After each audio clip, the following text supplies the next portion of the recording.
Air Taxi is largely based on the game Space Taxi. You'll basically start off in your cab and you'll have a series of numbered stations, and these little people will pop up at various stations and they will call you down. They will say, "Hey taxi." You fly over to them. They'll then request a specific number station, so it could be number 3, in which case they would say, "Hey taxi, number 3 please," and you take them to that location. And the quicker you get them to the location, the more they will pay you. Obviously, if you get them killed, then that sucks and they won't pay you and you'll get fined. Throughout the game, or throughout the levels, you will experience things that make it a little bit more difficult. For example, weather conditions such as high winds, which makes it difficult to fly. You have to keep an eye on your fuel and refuel when need be. And you'll have things like thieves and robbers later on that come along and try and steal your money. So yeah, that's Air Taxi. PHUK the World. Now this game I think was created with a bit of tongue-in-cheek. It's definitely adult by nature and is obviously quite heavily influenced by the Dizzy games. Basically you take part as a giant penis and you have to collect various items which basically help various characters scattered throughout the world.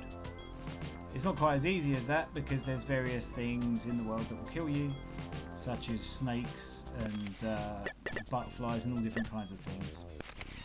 But ultimately the aim of the game is to solve all the puzzles in the game by helping the various characters. As I say, it's a very adult themed game. As I say, it's probably made a bit tongue-in-cheek. I think I got stuck. I don't think I ever quite completed it. But one day I'm going to give it another crack.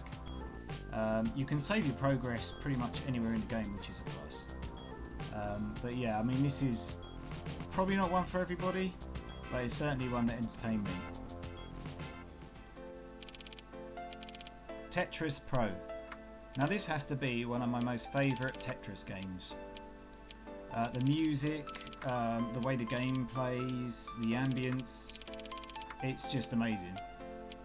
So basically it's Tetris with some nice added touches. You get various power-ups. I won't go through all of them, but some of them will flip the screen upside down, which doesn't help you at all. You'll get like bomb icons which blow up the screen, and literally all the blocks will form into lines, making it a bit easier. With every level you complete, it will unlock a picture. So if you're into your art, there's some nice artwork in the game. And as the levels progress, you will see that some of the levels will start with blocks already in place, which make it a bit awkward. So it makes the game a bit more challenging. Obviously, the higher the score you get, the higher you go on the high scoreboard, and that's ultimately the aim of the game, to get as many points as you can. But yeah, I mean, this is probably my most played Tetris game. Tennis Champs. Now I must admit, I'm not really someone who's into tennis. It's not really a sport that's a favourite of mine, and when I tried playing it at school I was completely useless. Now the story behind this game is that it was actually sent, if I remember correctly, it was sent to a magazine completely unexpectedly. Got a brown parcel through the door, opened it up, and there was these discs. Fired it up and there was this awesome tennis game. And it's really quite in depth. You have tournament mode, it's multiplayer, and it plays really well. I think it was made in Amos, if I remember correctly. Nice shot. So obviously, being tennis, you have a series of different opponents, and some of them are very easy and some of them are extremely difficult. The controls are very responsive. You can do all different kinds of trick shots and things like that, pointing the joystick in various directions. So yeah, I think this actually went on to become a commercial title, although the name escapes me. Maybe something like Super Tennis Champs. But this is how it originally started. It was sent to a magazine and published as a cover disc. But I mean, I would definitely recommend this game. Super Obliteration.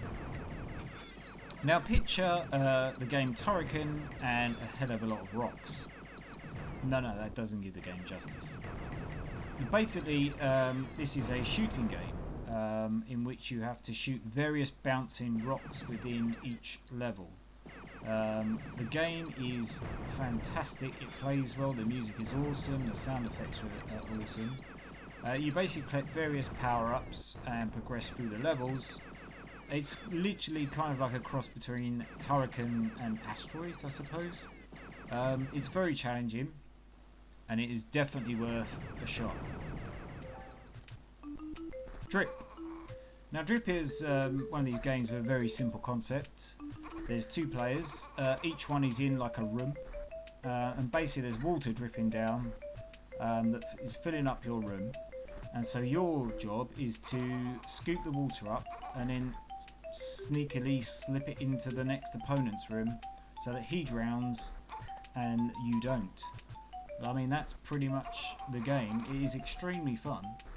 Obviously if you don't get the water out fast enough from your room, then you'll end up drowning, and then that's the game over. But yeah, I mean, it's definitely worth playing, especially with another human player, and can be quite challenging against the computer player. But yeah, definitely one to look at. Dogfight. Now this is a two-player game based in World War I. You both control biplanes, and the aim of the game is to literally just shoot each other down. You both start on opposing bases, either side of the map. The controls can be a bit challenging at the beginning. I had to improvise a bit in this video. Being Billy No Mates, I had no other player to play with, and this being a two-player game only, I kind of had to improvise for the video. So yeah, if you've got somebody around your house, then it's definitely worth a crack. Parachute JOUST. Now this is a two-player game, very simple story, or it hasn't really got much of a story to be honest. Two players jump out of a plane, one problem, there's one parachute. So the aim of the game is to basically fight each other as you fall for that one parachute, and obviously the one that gets the parachute is the one that lives, and the other one that doesn't obviously crashes down to Earth. That's pretty much all there is to it. So this game would last you about 15 minutes. It's a good game, but it just doesn't have that longevity. Once you've played it a few times, the chances are you'll put it down, and that's about it. Course Angler. Now I understand not everybody loves fishing. I kind of fished when I was younger with my dad, and then never really fished since. Basically in this game, you start off with a selection of maps, lakes and rivers. You can then choose the type of fishing equipment you wish to use. You've got various sizes of floats. You can adjust the weights, the size of the hooks and things like that. And once you've got all that ready, you can choose your bait, depending what you're looking to fish for. Could be carp or something like that. You then choose the relevant bait you think will be good for that location. And then basically you sit on the riverbank and you fish. You'll see a little icon of your float. Obviously if that goes down, then you strike, and then you can reel in the fish. Now I think it is a game of patience. It can take a while and a bit of experimentation to start actually catching something. This particular version is the Shareware version. I think there may have been an expansion disc for it, don't quote me on that. But I mean, yeah, I mean, if you like fishing, this is a nice relaxing game. Don't expect too much action, but it's a nicely done game and it's definitely worth playing. Willy the Worm. Well, this is largely based on the game Snake, in case you don't know what that is. Basically we start off as a worm head, and you have to collect, in this particular game, various hearts that appear on the map.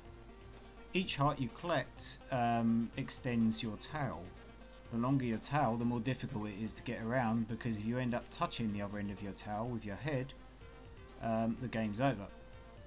in this particular game, every heart you collect will then unlock a piece of the picture behind you, which I think is that of a lady. So yeah, this is largely based on the Snake game, and it's definitely one that's worth picking up, playing, and then maybe putting down again.